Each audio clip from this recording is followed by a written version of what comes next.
안녕하세요.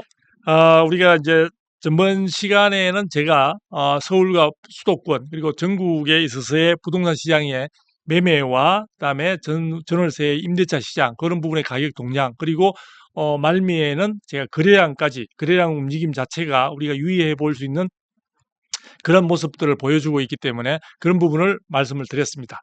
자, 이번에는 제가 전번 시간에 잠깐 언급을 드렸던 것 같아요.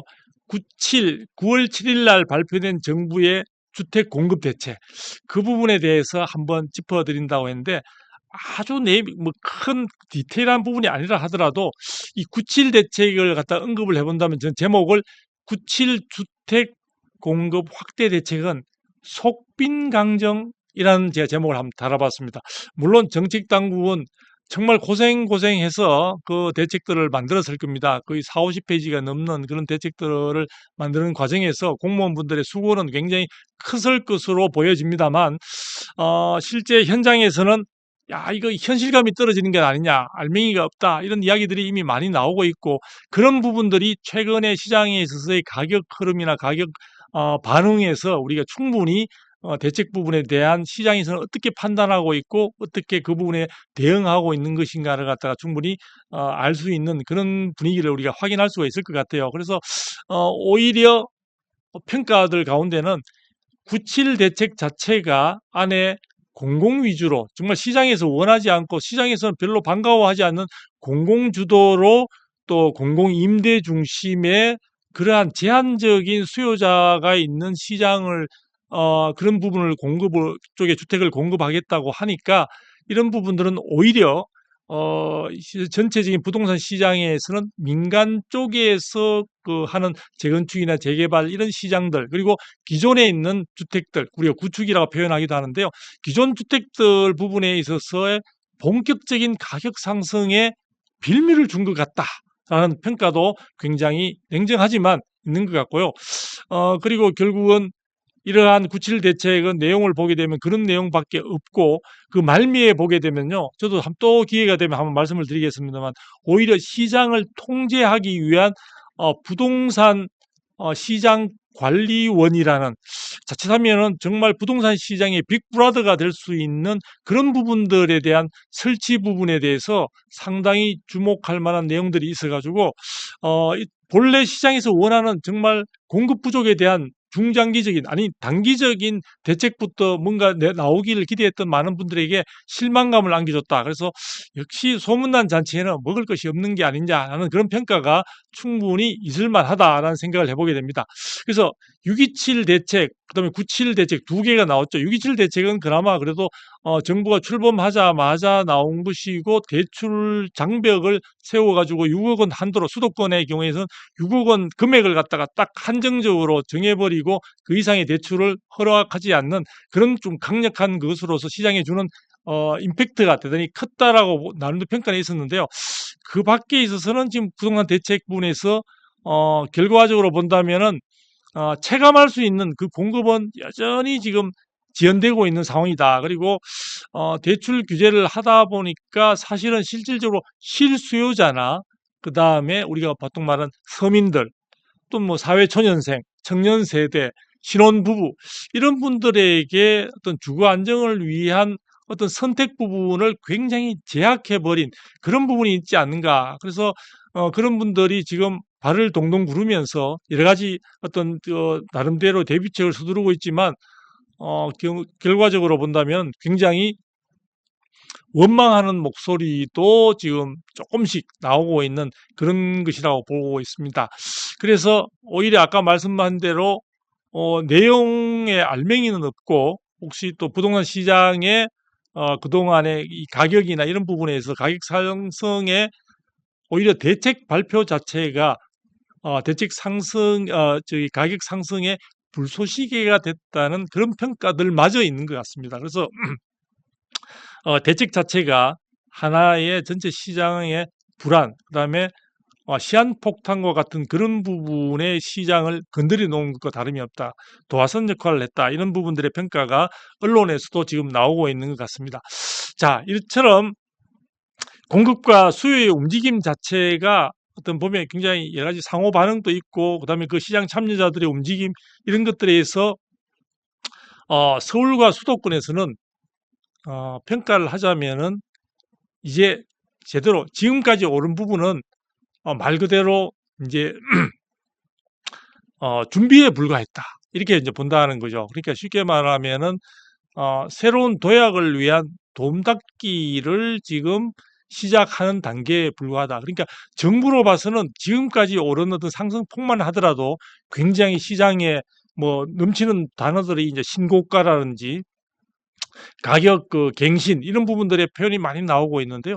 이런 부분들을 통해서 충분히 그 상당히 가격이 올라갔지 않나라는 이야기를 하는데 지금 시장의 판단이나 전문가들의 상당수는 이제부터가 시작이다라는 그런 말, 굉장히 무서운 말이라고 볼 수 있는 것 같습니다. 그래서 이런 부분들을 감안할 때 시장 분위기를 보게 되면은 9월 달에 여러 가지 어떤 그 거래량들이 증가하고 있는 이런 점들을 감안한다고 본다면요. 제가 걱정되는 것은 이 오름폭이 저 같은 경우에는 여러 가지 연구나 하는 자료조사 등을 통해서 사실은 2026년 내년부터가 서울의 공급 부분의 부족이 보다 본격화되고 그 부분의 시장에서의 반응을 우리가 예상을 해본다면 충분히 2026년이 이제 본격적으로 상승의 어떤 시동이 걸리는 그런 쪽으로 생각을 했는데요.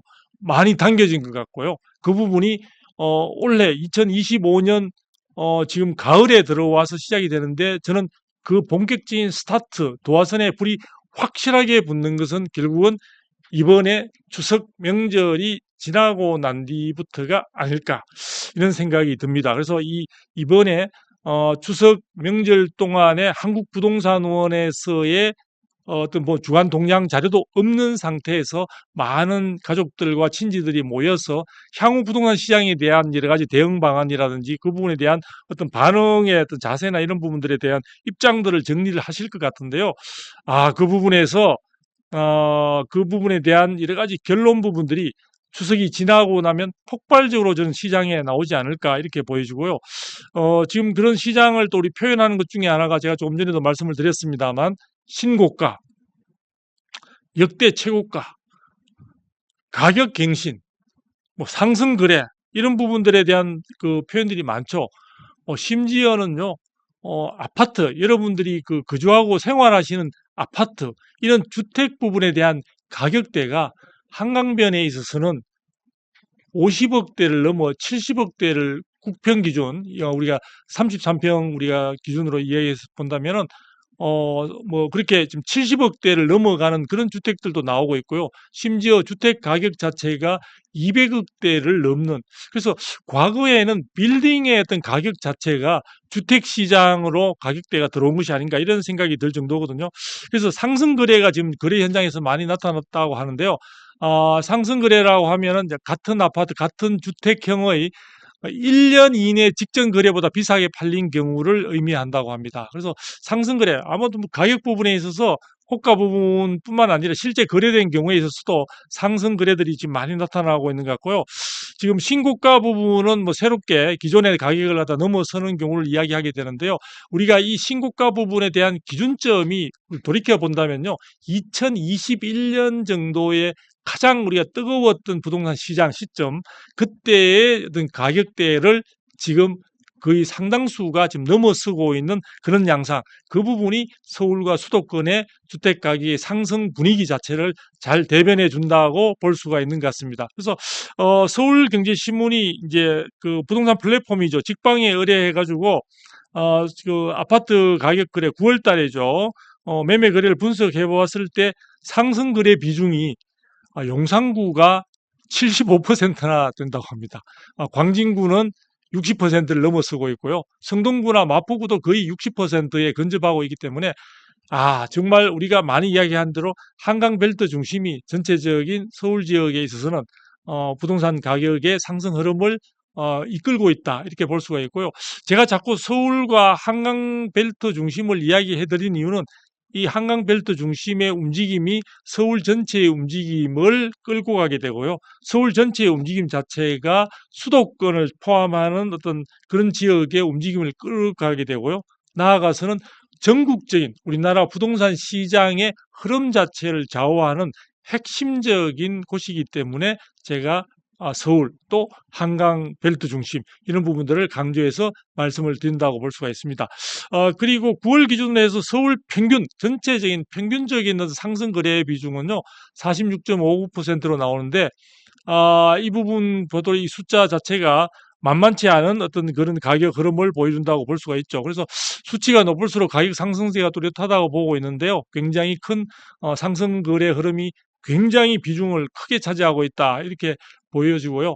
이런 부분은 뭐 거듭 말씀드리지만 지금은 집을 팔려고 내놓은 사람들이 절대적인 우위에 있어서 실질적으로 현장에서는 그런 얘기를 한다고 합니다.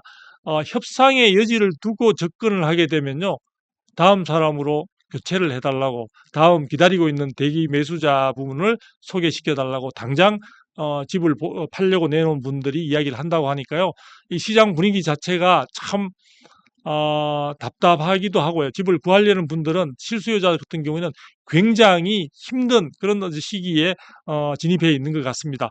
그리고 이제 9월 하순부터는 서울의 가격 상승세가 제가 이제 아까도 말씀을 드렸지만 분당 지역의 상승세가 정말 남다르고 넘사벽이라고 했고 1%에 근접한 그런 이번에 상승폭을 보여주고 있는데요. 그 부분은 말씀드린 대로 일기 신도시의 어떤 그런 재건축에 대한 호재 그런 부분들이 상당히 정비 사업의 기대감으로 포함이 되면서 전체적인 시장 상승의 흐름을 굉장히 끌고 가고 있는 것 같다 이렇게 말씀드릴 수가 있을 것 같습니다. 자, 그리고 그냥 간단하게요. 거래량 부분은 제가 조금 설명을 드렸고요. 그런 부분과 함께 아까 말씀드린 대로 이제 갭 투자 부분들의 어떤 투자자들이 여러 가지 마음이 급해지고 있는 그런 부분들도 있는 것 같습니다. 그래서 우리 구독자분들, 시청자분들도 지금 시장 흐름 자체는 지금 상태의 흐름이 아마도 당분간은 큰 변화가 없는 한 이어질 것으로 예상이 되고 있습니다.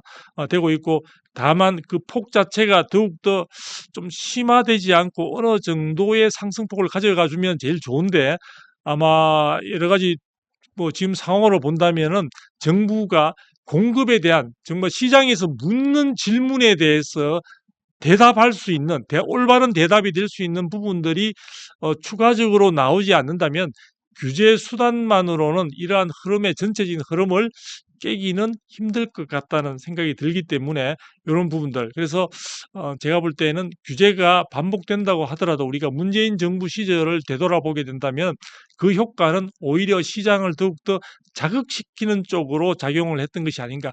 규제의 신설 혹은 규제의 강화 그 자체가 제가 볼 때는 능사는 아니다. 즉 해답은 아니다. 올바른 해답이 아니다. 이런 생각이 들기 때문에 자칫하면은 저는 지금 기회를 잡지 못한 정말 내 집에 마련의 꿈을 키워오시던 분들이나 아니면 미래에 내가 주거 부분과 관련해서 내 집 마련의 꿈을 착실히 키워 가시던 분들 그런 분들에게 일찌감치 빠른 시간 내에 좌절감을 안겨줄 수도 있다는 점에서 정책 당국은 보다 지금 시장 상황의 흐름 자체에 대해서 유의할 필요가 있어 보입니다.